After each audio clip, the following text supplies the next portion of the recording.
Alright, so in this problem, in a bacterial culture, the number B of bacteria presented is modeled by B equals 15,000 e to the 0.3 times t, where t represents time in hours since 12 noon.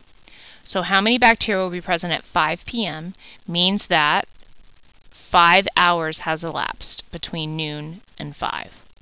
So I'm going to plug that right into my equation. The number of bacteria is equal to 15,000 e to the 0.3 times 5, because that's how many hours have elapsed. So now I'm going to go to my calculator. I'm going to put in 15,000 times e to the 0.3 times 5. Hit enter, and you get that there are about 67,225. Now, if you wanted to put the decimal, you could, but remember, we can't really have a decimal value for bacteria, so you are just going to say that there is about, so you're going to put a squiggly equals, that's the about, 67,225. Letter B asks, how long will it take for there to be over 120,000 bacteria? So in this case, your bacteria is B. So you're going to put in 120,000 equals 15,000 e to the 0.3 times t. Now there are several ways you could go about solving this equation. You could solve this equation by t by taking the natural log of each side. You could also go into y equals, and you could put in that basic equation of 15,000 e, let's try that again, 15,000 e to the 0.3 t, or 0.3x. Okay, and then when you graph that, it's really not going to show up on your standard graph because it's a natural log. So if you do zoom fit first, just to kind of get a basic starting place for the graph, you can see this is what it's going to look like.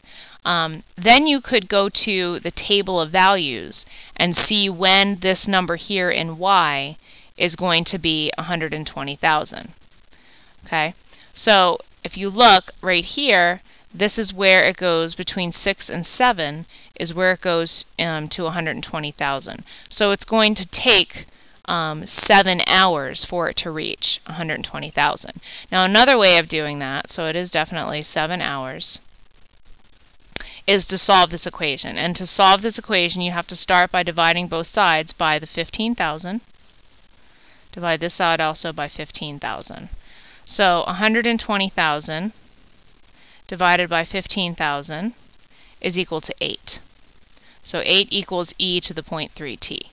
Now to solve this equation and to get this t by itself, you now have to take the natural log of both sides. So ln of 8 equals ln of e to the 0.3 t. Well, if you remember back to your rules of natural logs, the ln and the e cancel each other out, and I'm left with the ln of 8 equals 0.3 t. Now I can divide both sides by 0.3, and I get that t is equal to the ln of 8 over 3. Now to evaluate that, I'm going to go ln of 8 divided by 0.3.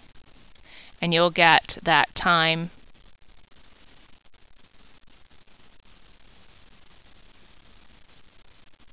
should be equal to 7, but it's not.